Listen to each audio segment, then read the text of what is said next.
Rreshtet shumë intensive të 3 ditëve të fundit kanë krijuar situata problematike në disa zona të bashkisë Sas, ndërsa ekipet e emergjencës, sipas nënprefektit Ilir Çela, vijojnë punën në terren. Rrugë nacionale dhe rurale kanë qenë të qarkullueshme normalisht, firma kontraktuese kanë qenë gjatë gjithë kohës në terren duke bërë pastrimin e gurdhëve apo inertëve që kanë rënë nga rreshtet. Disa rrugë rurale janë dëmtuar nga prurit, nga lumet, nga ujëra që kanë qenë.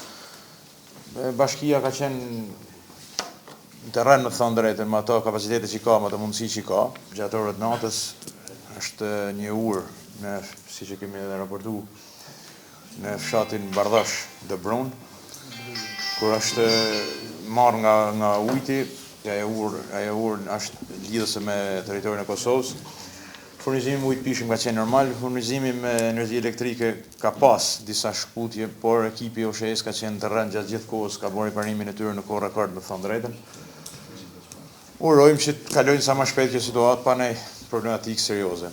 Sipas nënprefektit të Hasit, të gjitha strukturat janë të angazhuar maksimalisht dhe në gatishmëri për t'i ardhur në ndihmë komunitetit.